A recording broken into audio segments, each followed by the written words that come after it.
토트넘 허스퍼와 첼시의 런던 더비, 사실은 첼시가 이 두 팀 간의 대결에서만큼은 12경기 연속 무패로 굉장히 우위를 점했었는데 토트넘이 정말 오랜만에 2대0 승리로 이제 첼시를 꺾었습니다. 이 경기 현지에선 손흥민 선수에 대해서 어떻게 또 평가했는지 뭐 그 부분도 궁금하지만 이 그레엄 포터 감독의 약간 좀 황당한 패배에 대한 변명이 또 큰 화제가 되고 있거든요. 그럼 문제가 되는 발언들이 몇 가지가 있긴 했었죠. 예. 사실 근데 저는 그것보다도 경기 전 인터뷰가 더 문제였다라고 생각을 합니다. 그 어떤 말들이 있었고 또 현재 포터 감독의 상황은 어떤지 또 손흥민 선수가 이끌어냈던 그 세트피스 골에 대한 얘기도 있거든요. 경기 후 반응과 내용들을 살펴보도록 하겠습니다. 일단 이날 경기 공식 최우수 선수 프리미어리그 사무국이 발표한 맨 오브 더 매치는 해리 케인이었어요. 네, 아무래도 이건 이제 투표에 의해서 이루어지다 보니까 인지도가 높은 케인 선수가 가장 높은 표를 얻게 된 거죠. 인기도 많고요. 64.8%의 팬들이 투표를 했고 물론 선제골, 실질적인 결승골을 넣은 올리버 스킵도 18.6%로 2위를 차지했는데 저는 엔소 페르난데스가 왜 3위인지 모르겠어요. 저도 잘 모르겠습니다. 어시스트를 했다는 약간 느낌. 어시스트. 예. 그렇죠.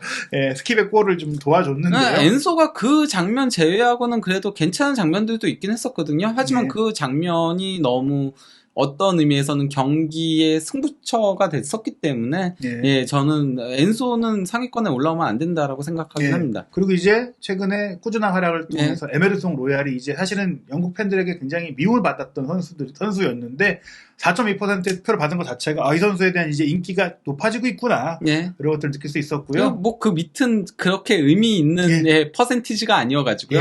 로얄까지 좀 언급해봤고요.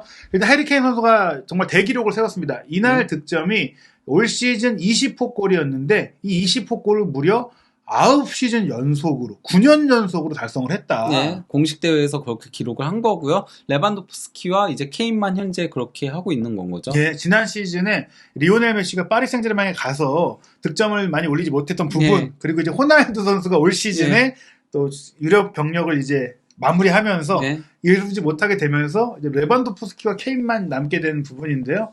케인 선수가 이제 아직도 시즌이 많이 남아있기 때문에 앞으로 또 몇 골을 더 넣을지 몰라요. 지난 9년간의 기록을 돌아보니까 가장 많은 골을 넣었던 게 이제 한 시즌 41호 골이었고 그 외에 30호 골을 넘긴 것도 3시즌이 있었는데 올 시즌 페이스를 보자면 충분히 이제 역대급 득점에 혼란에 좀 저지할 수도 있는 뭐 유일한 대항마가 아니겠느냐라는 생각이 들고 있는 상황이고요. 이제 올리버 스킵 같은 경우는 이제 토트넘 데뷔골이었어요. 그 전까지는 단 한 골도 이제 넣지 못했었거든요. 67경기에 출전해가지고 골이 없었죠. 근데 이제 처음으로 골을 기록하게 된 겁니다. 그러다 보니까 토트넘 팬들은 이제 자체 투표를 통한 플레이어 오브 더 매치에서 우리가 키운 선수, 우리 선수인 이제 스킵에게 또 이제 표를 많이 보내면서 경기 최우 선수로 선정을 해줬는데요. 스킵 선수는 뭐 골뿐만 아니라 전반적인 경기력이 좋았죠. 그러니까 뭐 볼터치 48회를 가져갔는데요. 뭐 이 경기 자체가 토트넘이 그 수비적으로 플레이들을 했었다 보니까 기본적으로 볼터치가 다들 많지는 않았었거든요. 그 와중에 그래도 스킵은 많이 가져간 편에 속했었고요. 또 이제 패스도 34회 시도해가지고 27회를 성공시키면서 높은 성공률. 실패한 게 7회밖에 되지 않는 거죠. 거기다가 이제 태클 3회, 가로채기 3회, 특히 이제 이런 수비적으로 좋은 모습들을 보여준 데다가 첫 그 프리미어리그 골을 넣었다는 거. 그리고 골을 넣는 과정도 펠릭스의 공을 빼앗은 것 같은 또 그런 전방 압박을 통해서 끌어냈으니까 어떻게 보면 이제 스킵 선수가 토트넘 입단 후 가장 좋은 경기를 펼쳤던 경기가 아니겠느냐. 토트넘 소속으로 첫 골이자 67경기, 이건 공식 대회인 거고요.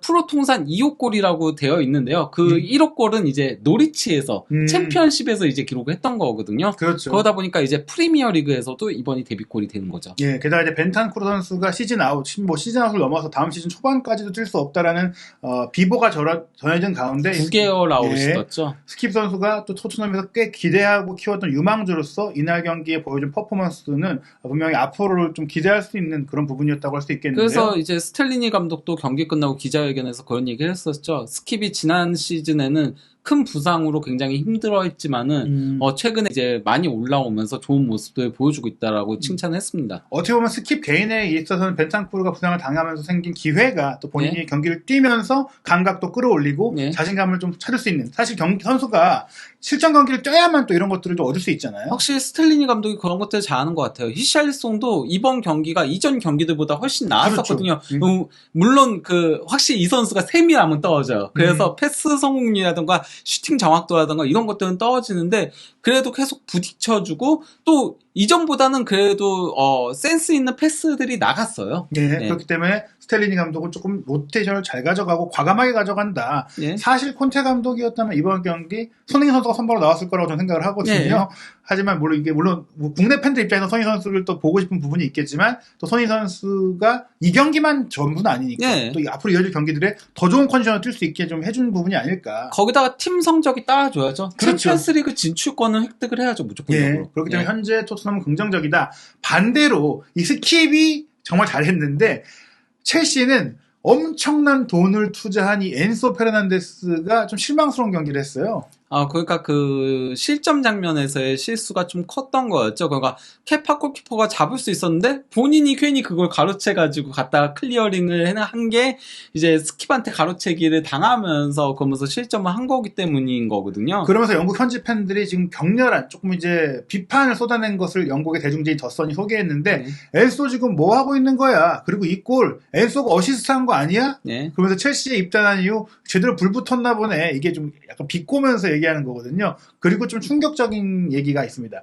엔소의 등번호 5번이 사실은 전반기에 조르지뉴가 달고 뛰었던 그 등번호고, 조르지뉴가 꽤 또 첼시에서 좋았던 시기가 있었거든요. 근데 조르지뉴가 좀 떨어지면서 이제 대체한 그런 리빌딩이 이루어진 건데 조르지뉴의 다운그레이드 같다, 이런 얘기가 나왔어요. 이 얘기가 나온 거는 조르지뉴가 지금 아스날 가서 잘하고 있어서 더 그런 얘기가 나오는 거예요. 그렇죠. 그가 빌라전에 비길 뻔했던 경기를 승리로 이끌었던 게 조르지뉴였었고요. 그리고 또 이제 지난 경기에서도 진짜 환상적인 스루 패스를 찔러주는 장면들도 있었거든요. 그러다 보니까 둘이 비교가 되면서 더 이런 얘기들이 나오고 있다라고 생각을 합니다. 그리고 사실 이 선수 같은 경우에는 그래도 2012 카타르 월드컵에 영플레이어상을 받은, 그리고 수준 자체는 검증이 된 선수거든요. 저는 이번 경기에서도 첼시 선수들 중에서 가장 잘한 선수 중에 한 명이라고 생각을 해요. 하지만 이 장면을 놓고 본다면 이제 더선도 이거 어시스트급이다 뭐 얘기를 하고 있는데, 도리어 이번 경기는 펠릭스가 욕을 먹어야죠. 펠릭스랑 하베르츠랑. 그리고 이 실점 장면에서도 사실 펠릭스가 먼저 받아냈어야 되는 장면이었어요. 근데 스킵한테 그냥 밀리면서 뺏긴 거거든요. 물론 엔소도 잘못을 한 건 맞지만은 저는 이번 경기는 펠릭스에 대한 비판이 더 많았어야 되지 않는가 싶습니다. 다만 이제 엔소는 투자한 이정료의 규모를 생각한다면 임대생이니까 펠릭스는 그래서 좀 실망감이 큰 것 같고, 그러면서 이제 엔소를 두둔하는 반응도 있어요. 엔소 너도 지금 잘못된 결정을 했다. 8년 5개월 계약을 지금 여기서 했는데 너 여기서 갇히게 생겼다. 뭐 이런 얘기가 나올 정도로 이제 스킵과 엔소에 대한 평가가 좀 엇갈리는 토트넘과 첼시의 상반된 흐름이었는데요. 인터넷 매체 나인티미닛의 평점을 살펴보면 일단 손흥민 선수 교체로 잠깐 뛰었지만 코너킥으로 이제 추가골, 쐐기골. 그러니까 첼시가 사실은 이 골이 아니었다면 또 마지막까지 동점을 노릴 수 있었는데 실질적으로 추격을 끊어냈던 골을 끌어냈기 때문인지 7점이라는 좋은 점수 받았어요. 노릴 수 있긴 했는데 첼시의 경기 내용을 보면은 과연 노렸을까 싶은 그런 게 있죠. 확인 사살이 된 골을 만들어냈고 또 뭐 여러 선수들, 특히 뭐 스킵 선수 골을 넣고 평점 9점으로 최고 점수 받았고 골을 넣은 케인도 9점이었는데 조금 인상적이었던 게 이제 스텔리니 감독 대행에 대한 평점이에요. 왜냐하면 올 시즌에 콘테 감독은 그 6점대를 넘은 적이 없었거든요. 나인티미닛 평점에서 스텔리니에게 8점 주면서 토트넘이 빅클럽이 해야 하는 것처럼 경기를 운영하게 만들었다. 이게 좀 의미 있는 것 같아요. 노련하게 승리를 끌어냈다는 얘기죠.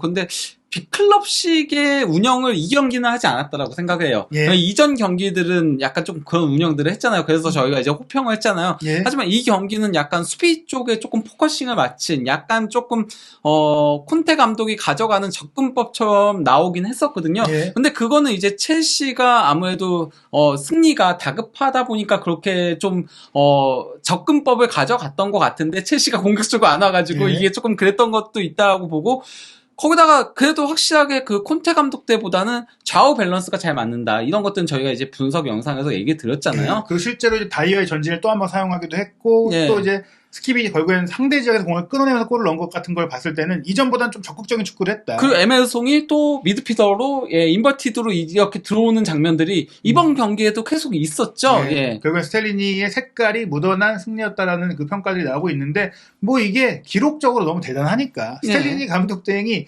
인테르 시절부터 지금까지 뭐 감독 대행만 하면 다 이겨요. 예, 그러니까 인테르에서도 3전 전승을 거뒀었고요. 그러니까 베네벤토랑 피오렌티나랑 토리노 상대로요.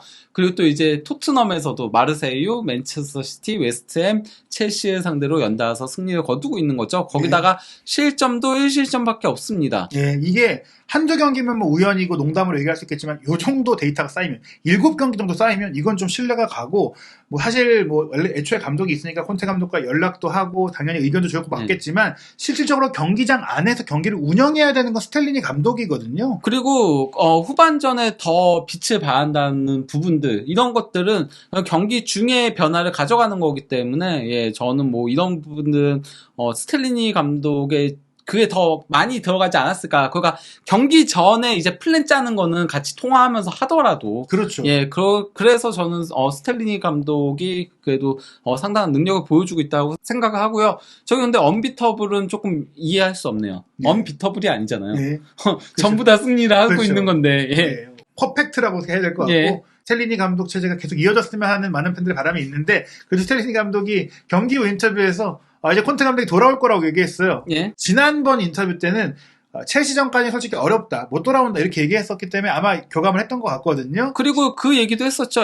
하지만 그 뒤에 FA컵이랑 챔피언스리그 같은 중요한 경기들이 있기 때문에 이때쯤에 돌아오지 않을까라고 얘기를 했었죠. 예, 그러면서 이번에는 명확하게 이제 이번 주에 돌아올 것이다라고 예상한다. 왜냐하면 혹시 또 중간에 안 좋아질 수 있으니까 확언을 할 수가 없어요. 하지만 지금 흐름으로 보자면 늦어도 울브스전 그리고 빠르면 셰필드전부터는 콘테 감독이 온다. 그냥 저번 인터뷰대로 셰필드전에 맞춰서 오지 않을까 싶긴 해요. 네, 좀 안 왔으면 하는 마음이 좀 있는데 왜냐하면 경기 중에 의사결정과 판단에는 물론 둘이 논의를 해도 최종 결정은 또 콘테가 내리게 돼요. 네. 스텔리니 감독이 좀 더 과감하게 간다면 콘테 감독은 좀 보수적인 편이다 보니까 셰필드전 물론 선제골을 넣고 잘 이어간다면 문제가 없겠지만 조금 우려가 되는 그런 부분입니다. 과연 콘테 감독이 돌아와서 셰필드전 경기전 기자회견부터 이끌게 될지는 곧 알게 될 것 같고요. 첼시 쪽의 평점을 보면 뭐 역시 눈에 띄는 것은 포터 감독의 평점이에요. 선수들의 평점도 낮아요. 4점, 5점 막 있는데 포터 감독 2점입니다. 또 다른 주에 또 다른 패배다라고 얘기를 한 거죠. 예, 그러면서 그 더 클락 이즈 티킹이 이제 시계가 티깍티깍 하고 있다. 그러니까 경질로 향해 가고 있다는 얘기인 거거든요. 초읽기에 들어섰다. 이전에 토트넘을 상대로 강력했던 지지 않을 것 같던 첼시의 모습이 사라졌다라고 좀 얘기를 했는데요. 문제는 이렇게 여론이 안 좋고 언론도 비판을 하고 있는 가운데 포터 감독이 그래도 인터뷰라도 조금 잘했다면 그 분위기를 가라앉힐 수 있었을 텐데 인터뷰가 또 논란이 되고 있어요. 이번 경기 끝나고 나서 경기력이 팽팽했다, 대등했다 이런 얘기를 하면서 심지어 전반전 그 20분에서 25분경까지는 우리가 경기를 지배했다라고 얘기했어요. 예, 근데 이게 뭐 조금 주도했다, 좀 나쁘지 않았다라고 할 수 있어도 지배까지는 아닌데. 그렇죠. 지배를 해도 토트넘이 이제 애초에 공을 많이 소유한 팀이 아니기 때문에. 그냥 애초에 양쪽 다 그냥 공격에 대한 의지가 별로 없었어요. 네. 그러면서 이제 이 경기의 결과가 차이는 그 두 골에서 나온 건데 첫 번째 골은 스킵이 그레이트 스트라이크를 해도 너무 잘 넣었다. 네. 이거 뭐 의견 표현은 원래 우리 팀 선수한테 해야 되는데 칭찬하듯이 얘기를 했고 두 번째 골은 세트피스로 내준 것 뿐이다. 근데 뭐 잘 넣었던 그 장면도 사실 저희가 얘기 드렸듯이 첼시의 수비에 문제가 있었던 부분이고 또 세트피스는 원래 토트넘이 뭐 최근에 조금 안 좋아졌다고 해도 시즌 내에 잘했던 거니까 그렇죠. 자기들이 잘 막았어야 되는 거 아니겠습니까? 토트넘이 세트피스 골이 가장 많은 팀이죠 이번 시즌에. 예, 그 정도 세트피스의 강점이 있는데 노팅엄하고 토트넘이 현재 그 탑2라고 할 수 있거든요. 세트피스 골은. 예. 근데 거기다가 세트피스도 하나의 공격 전술인 거기 때문에. 그렇죠. 예, 그걸 아니 그렇게 따지면 모에스 감독은 어떻게 먹고 살라고요. 그러니까요. 모에스 감독이 세트피스로 에버튼이랑 이런 데서 지난 시즌까지 웨스트햄에서 그렇게 재미를 봤던 사람인 건데. 예. 그러니까 세트피스로 골 먹은 건 뭐 어쩔 수 없어. 이렇게 넘어간다면 그거는 지금 뭐 잘 이기다가 가끔 뭐 약팀한테 지면은 할 수 있는 얘기겠지만 계속 성적이 안 나는 팀으로 해서는 안 될 얘기라고 생각이 들고 게다가 전반기에 토트넘과 첼시가 2대1을 비길 때는 오히려 첼시가 세트피스에서 재미를 봤었던 팀이기도 하거든요. 네. 그런 것들을 보자면 포토 감독의 이 패배에 대한 평가는 팬들을 좀 더 화나게 만들 수밖에 없다. 네, 그리고 이제 도트문트 사우스햄튼 상대로는 우리가 기회를 얻었었으나 오늘은 얻지 못했다라고 했는데 예. 얻었었어도 무득점이었죠. 예. 결국엔 이제 얻어도 무득점, 못 얻어도 무득점. 그러니까 오늘 경기는 사실 우리 수비는 문제가 없었다. 약간 이런 얘기예요. 공격이 네. 안 됐을 뿐이다라고 하는데 제가 봤을 땐 공격, 수비 둘 다 안 됐다고 봐요. 네. 그리고 이제 이 세트피스가 왜 중요하냐. 실제로 말씀드린 대로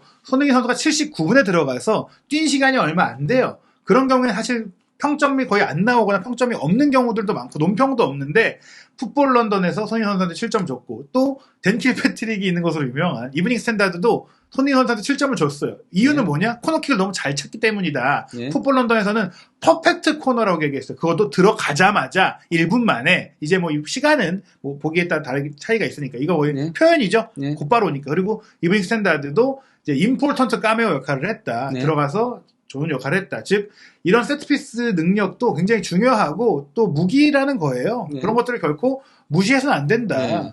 아, 그리고 아까 그 포터 감독 인터뷰에서 하나 더 지적을 하자면요. 네. 그 찬스를 만들지 못했다라고 했잖아요. 그 차라리 이전까지는 도리어 포터 감독이 이렇게 변명할 수 있었어요. 만들어가는 과정은 감독이 하는 거거든요. 네. 내 공격 전술은 좋았었기 때문에 많은 찬스를 만들어냈지만은 선수들이 마무리가 좋지 못했다라고 변명할 수 있었는데 네. 이번에 아무런 찬스도 만들지 못했다? 이거는 본인이 공격 전술 제대로 짜지 못했다는 소리거든요. 네. 그리고 이 손흥민 선수의 코너킥 장면도 사실 토트넘의 세트피스 패턴 중에 대표적인 게 바로 올려서 헤더하는 게 아니라 헤더 패스 들어가고 밀어넣는 네. 걸 많이 해요. 파포스 쪽에서. 그렇죠. 이것도 전형적으로 그렇게 나온 장면이에요. 물론 이제 다이어의 그 동작에서 조금 이제 몸싸움이 심했던 건 있긴 해도 어찌됐거나 이것에 대비하지 못하고 실점을 한 건 첼시의 수비, 세트피스 네. 수비 전술에 문제가 있다는 것이고 그거는 포터 감독의 책임을 져야 되는 네. 부분이다. 그러면서 이제 포터 감독이 자신에 대한 이 경질론과 압박에 대해서도 조금 황당한 대답을 내놨습니다. 예. 그러니까 뭐 최근에 아스날 그 다큐멘터리인 All Nothing을 봤다라고 얘기하면서 그걸 보고 있을 시간이 있냐? 그것도 황당해요. 예, 상대팀 분석해야 될 시간에 예. 그러면서 아르테타 감독도 지난 시즌까지도 경질 위험에 있었다. 경질하라 팬들이 경질하라고 소리치더라. 예, 똑같다. 예. 나도 똑같다. 근데 결국은 지금은 상황 자체가 바뀌었다. 예. 그 클롭 감독도 현재 경질 얘기들이 나오고 있다. 네, 감독은 누구나 이런 일이 생긴다. 나에게 생기는 네. 일도 흔히 있는 그런 일들 중에 하나일 뿐이다라고 얘기했는데 아닙니다. 제가 봤을 때 달라요 수준이. 일단 다르죠. 왜냐면 그니까 아르테타 감독 같은 경우는 부임하자마자 FA컵 우승도 했었고요. 예. 그리고 이렇게까지 내려오진 않았어요. 예, 4위 경쟁에서 밀렸던 게 그렇죠. 문제였던 거죠. 예, 그리고 또 이제 클롭 감독은 그동안 해준 게 얼만데요. 예, 그리고 사실 지난 시즌 자체도 우승컵 2개 들었고 체력적인 문제, 부상 문제, 뭐 다른 이슈들로 비판받는 거지 포터 감독처럼 아예 팀이 무전술이다, 경기력이 쓰레기다, 뭐 이런 정도는 아니거든요. 지금 포터 감독 같은 경우는 첼시 와가지고 뭔가 성과를 올린 것도 없는 데다가 예. 그나마 그 포터 감독이 높게 평가받았던 게 브라이턴에서의 성과였잖아요. 예. 근데 그 브라이턴에서의 성과조차도 후임인 데체르비가 더 좋은 성과를 내고 있어요. 예. 거기에 또 하나의 좀 실망스러웠던 인터뷰가 내가 훈련장에서는 선수들이 정말 환상적인 모습을 보여줘가지고 그게 왜 경기장에서 안 나오는지 그게 좀 아쉽다. 당연히 훈련과 실전은 다른 거 아닙니까? 이 변명도 약간 좀 황당한. 뭐 그래도 이거는 뭐 할 수 있는 변명이라고 생각합니다. 예. 가장 큰 문제는 예. 경기 전에 했던 인터뷰였어요. 이거 진짜 문제죠. 예. 예. 그냥 뭐라고 얘기를 했었냐면요. 그냥 미국 투어가 문제였다라고 얘기를 하는 거거든요. 프리시즌이요. 예. 그러면서 잦은 이동과 다른 시간대, 그러니까 그 시차 얘기인 거죠. 그리고 완전히 다른 날씨, 엄청난 습도, 이는 첫 훈련을 하기에는 너무 선수들을 지치게 만든다. 선수들이 몸 상태를 어떻게 해서든 최적의 상태로 맞춰야 한다라고 얘기를 한 건데요. 예. 그러면서 이 얘기를 한 이유는 그거예요. 내가 그때 첼시 감독이 아니었기 때문에 터치할 수가 없었다. 관리할 수가 없었다. 그러니까 이거를 아예 못 가게 막았어야 되는데 미국 투어를 예. 그런 의도에서 한 얘기인 건데 예. 지금 구단주가 미국 구단주예요. 이거는 보엘리 구단주를 건드리는 인터뷰거든요. 저는 예. 그래서 이것 때문에도 잘릴 수 있지 않을까라는 생각이 들었어요. 예. 솔직히. 그리고 그 구단주 문제를 떠나서도 프리시즌에 이런 빅클럽들, 인기 클럽들은 원래 아시아도 가고 그렇죠. 힘든 곳 가서 원래 하면서 경기를 만드는 거고 혼자 간 것도 아니에요. 네. 첼시만 미국 간 거 아니거든요. 거기다가 이게 딱 어떤 의미에서는 투엘 감독을 건드리는 걸 수도 있게 되는 인터뷰처럼 보여요. 왜냐면 제대로 못했다. 이게 딱 헤드라인만 놓고 보면은 그렇죠. 그러면 투엘이 제대로 못 보내서 내가 지금 힘든 거야라고 사람들한테 인식될 수 있어요. 실제 내용은 그건 아니거든요. 도리어 미국 투어에 대한 불만을 토로를 했던 거였는데 그렇게 보이기 쉽게 인터뷰를 했다는 거죠. 그리고 사실은 그 지금 쓰고 있는 선수들 보면 그 미국 투어를 안 간 선수들이 꽤 많아요. 그렇죠. 영입 선수가 워낙 많기 때문에 큰 영향이 없습니다. 웨슬리 포파나도 안 갔었고. 아이고 엔소 페르난데스, 주앙 펠릭스도 다 안 갔다. 1월달에 왔어요. 무드릭도 그렇고. 그러니까 이거는 지금 포터 감독이 뭐 이걸 하나의 이유로 생각은 할 수 있어요. 혼자서. 근데 이거를 공개적으로 기자회견에서 할 얘기는 아니다. 일단 여전히 이제 뭐 CBS의 벤 제이콥스 기자 같은 경우에는 이제 여전히 첼시의 운영진은 포터 감독을 믿고 인내심을 갖고 있다. 오늘 밤은 경질할 계획이 일단 없다. 왜냐면 보통 이런 정도 패배가 잇따라 나오면은 경질 뜨거든요. 프리미어리그의 상당수. 솔직히 저게 봤을 때는 보일리 구단주 아니었으면 오늘 떴어요. 경질이. 근데 오늘은 아니다. 다만 이게 중요해요. 텔레그래프의 맨로 기자가 기사를 올렸거든요. 맨로 기자도 항상 그 얘기를 했잖아요. 그 첼시 보드지는 포터를 지지하고 있다는 보도들을 계속 했었던 거였는데요. 이번에 마침내 거기가 흔들릴 만한 글을 올린 겁니다. 뭐라고 한 거냐면요. 스탠드에서 봤을 때 보엘리는 굉장히 혼란스러워 보였다라고 하면서 그의 포터를 향한 지지는 이제 시험대에 올랐다. 아마도 당장 경질을 안 하더라도 이 경기를 보고 나선 이제 생각이 깊어졌을 것이고 지금까지의 그 기대감이 좀 이제 떨어지면서 논의가 이루어질 수 있다. 왜 중요하냐면 실제로 경기를 앞두고 코반 훈련장에 보엘리 구단주가 갔잖아요. 가면서 이런 얘기 했다고 했어요. 이 경기는 꼭 이겨야 된다. 이겨서 보여줘라. 그때까지는 절대적인 기질을 보냈고 메시지가 그거였다고 했잖아요. 철모 쓰고 버텨라. 근데 이 믿음의 이유는 그러니까 보엘리 구단주와 에그발리 구단주는 포터가 토트넘전에 증명할 거라고 우리 믿기 때문이라고 했는데 이번 경기는 말씀하신 대로 증명을 못했어요. 이게 결과가 아니라 내용 말입니다. 그래서 저는 솔직히 지금은 정말 포터가 위험해졌다고 생각을 합니다. 사우스햄튼전 패배도 문제가 컸지만은 그건 이제 상대 결과에 대한 문제가 컸는데요. 내용상으로는 뭐 첼시가 이 경기만 잘했으니까요. 근데 이제는 내용까지 완전히 무너져 버렸기 때문에요. 거기다가 선수들이 의지가 없어 보이는 게 컸거든요. 의욕적이지가 않았어요. 그 전까지는 그래도 어느 정도 뭐 교체 투입된 선수들이라도 뭐라도 하려고 하고 이런 것도 있었는데 그런 움직임 자체가 하나도 없었기 때문에 저는 이제는 정말 위험 신호가 켜졌다라고 생각을 해요. 그러니까 지금까지는 뭐 선수들이 지지한다, 팀 분위기는 괜찮다, 결과만 안 나올 뿐이다, 시간이 필요하다 이런 얘기를 했는데 저도 느낀 게 경기 중에 토트넘전은 라이벌전이잖아요. 근데 선수들이 지고 있는데도 그 악바리 같은 표정이 안 나오고 리스 제임스조차도 뭔가 그 영혼 없이 뛰는 느낌이 드니까 이 정도면 지금 팀장역까지 문제가 생긴 거 아니냐. 그나마 벤치를만 조금 달려드는 느낌이 들었어요. 나머지는 뭐 이거는 뭐 지고 있어도 뒤집을 생각이 없어 보였어요. 그냥 계속 볼을 돌리더라고요. 뒤에서. 아마도 오늘 경기 이후엔 많은 또 이야기들이 쏟아져 나올 것 같은데요. 3월 5일 0시에 리즈 유나이티드와 경기가 있고 사실 무엇보다 중요한 건 도르트문트와의 챔피언스리그 16강 2차전이거든요. 원정 가서 한 골 차로만 졌기 때문에 사실 아직 첼시가 홈에서 뒤집을 기회가 있는데 지금의 경기력과 흐름이라면 좀 어려워 보이거든요. 지금의 그런 경기력이라면 도리어 도르트문트는 지금 1위 경쟁 계속하고 2023년 들어서 계속 승리하고 있거든요. 도르트문트는 패배가 없어요. 그 정도로 도르트문트의 기세가 굉장히 좋기 때문에 특히 브란트가 미쳐 날뛰고 있거든요. 이대로면은 저는 16강에서 탈락한다라고 봅니다. 그리고 16강에서 탈락한 뒤에 감독을 경질하는 것은 너무 늦다. 왜냐하면 여기서 탈락하게 되면 남은 시즌 첼시는 목표가 없어져요. 그렇죠. 그렇기 때문에 최소한 챔피언스리그 뭐 우승을 노린다는 생각을 갖고 높은 곳까지 가야 되는데 그를 위한 반등의 극약차봉은 감독 경질밖에 없거든요. 그렇다면 이 도르트문트전을 제대로 준비하려면 리즈와의 경기 전에 경질이 이루어져야 된다. 그래서 리즈전에서 조금 발의 실전 감각을 맞춰보고 새로운 감독의 전술을 하에서 그러면서 도르트문트전에 임해야지 급작스럽게 그런 거는 저는 아니라고 봅니다. 리즈전을 그냥 치렀다면 사실 도르트문트전을 앞둔 며칠 사이에 감독을 경질할 수는 없거든요. 그렇죠. 현지 시간으로는 3월 7일 화요일 밤에 열려요. 그러니까 경질할 거면 지금 이번 주에 해야 된다. 그래야지 훈련도 할 수 있는 거고요. 그렇죠. 그리고 도르트문트전 이후 경질은 의미가 거의 없어진다. 도르트문트전까지 믿어봐 줬는데 여기서 탈락한다? 그럼 경질하겠죠. 사실 그럴 것 같긴 한데 뭐 보일리 구단주의 생각을 저희는 알 수가 없기 때문에 사실 보엘리 구단주는 에버턴전 끝나고 바꾸더라도 바꾸는 거를 조금 더 선호했을 가능성이 있어요. 분데스리가 팀들 같은 경우는 그렇게 많이 하거든요. A매치 기간이 그렇죠. 준비 기간이 길다 보니까 어지간하면 그때 경기를 하더라도 시키고 싶어 하는데 예, 지금은 그럴 만한 여유를 부릴 수 있는 상황이 아니에요. 첼시가. 예, 과연 정말로 보일리 구단주가 결단을 내릴지 저희가 시시각각 새로 전해진 소식 확인되는 대로 포터 감독의 상황, 부버지 김현민 기자와 함께 전해드리도록 하겠습니다.